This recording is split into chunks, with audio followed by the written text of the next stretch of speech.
Družba, naj povem zgodbico. V najlepšem mestu na svetu je živel nasmejan šerif, ki so ga imeli vsi radi. Razen sodišč pa ljudi, ki jim je grozil njegov sin. Ampak večino je bil med ljudmi spoštovan.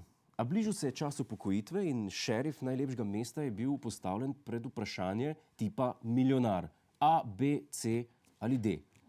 Po naših informacijah ena od agencij Ljubljančane že nekaj dni sprašuje, ali naj bo župan, predsednik vlade, šef Mercatorja ali naj se upokoji.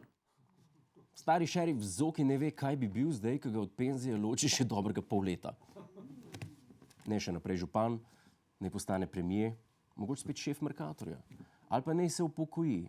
Na črno postal grdo barako pri žalah pa vrtička. V bistvu ima Zoki enak problem, kot vsaka naša misica, ali Nina Ovsenar. Ne ve, ali naj poje, ali naj bo voditeljica, ali naj bo misica, New Age guru. No, Zoki je naredil tisto, kar naredi vsak ta prav Srb. Da lažje razmišlja, organizira eno veliko žurko. In kdo je prišel na fešto? Nato je župan, ki zdaj teče že tretji mandat, praznoval nagrado v družbi kar 400 ljudi. Prišli so vsi razen desnice in Milana Kučana. Celega fuka ljudi njih pa ni bilo. Zdaj nekaterim se že tkajo teorije zarote, da sta Janša in Kučan v bistvu ena in ista oseba. Zdaj drugi boste rekli, da je logično, da jo ni, saj nikoli ne greš na tisto žurko, kjer lahko srečaš bivšga. To je tudi legitimno. No, mi vemo, zakaj ni bilo ne alfe, ne omege. Zaradi varnostnih razlogov. Poznate koncept materije in antimaterije. No, Zoki ima rad Ljubljanski grad in Ljubljano. Zato ni hotel, da implodira pol mesta. Dobro, Zoki, daj ti meni nekaj povej. Naša država ni lih v najboljšem stanju. Daj nam povej, kaj vse bi imeli Slovenci, če bi leta 2011 ti postal premier? Ne da bi delala, mi bi se že vozili po drugem tiru in pa po tretji razvojni osi. To sem trdno prepričan. Če bi bil Zoki naš premier, bi se vozili po drugem tiru, imeli bi tretjo razvojno os, četrti del 50 odtenkov sive, ta petega bitla, šestega prijatelja, Teš 7, 8. palčka, 9. potnika, pa, kar je pa najpomembneje, Žan Mahnič bi imel punco. A ne, da Zoki? Kaj bi bilo, v vsem tem času, Ja, vem, to bi bil raj na zemlji. In z rajem mislim, da bi Triglavski narodni park postal parkirplac. Blejsko jezero, gradbena jama, slovenska himna pa bi v komatu Daniele, ide mi v životu. No, sem pa 100%, da Žanu Mahniču punce alfa fanta ne bi zrihtel Zoki.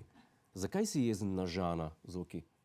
Mene je žal, ampak to, kar se zadnjič zgodilo z Turnškom, sodi med te afne, ki bi jih mogla prepovedati, in te mlade jurišnike SDS-a, nekateri bi res morali nehati afne guncati. Lej, Žan, zdaj, ko si velik fant, ti povem eno skrivnost. Stari komunajzeri so kočefurji. Enega užališ, pa prije nazaj s 7 frendi. Mal pazi okrog teh starih prcev. Zdaj pa resno, Zoki, vse lepo in prav, da boš Slovenija naredil drugo Švico, če boš premier. Ampak s čim boš vse ti to plačal? Ti si tak znan po kreativnosti, ko gre za denar. Tega vprašanja ni bilo, To sem povedal, tako da... Ja, nismo se tako zmenili, Zoki. Preprosto vprašanje... Čakajte. Nekaj mi vibrira.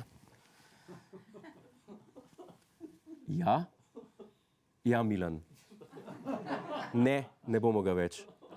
Ja, šef. Ja, šef. Ne, šef. Ok. Ljubčka? Ne, vi poklopite, šef. Ne, vi poklopite.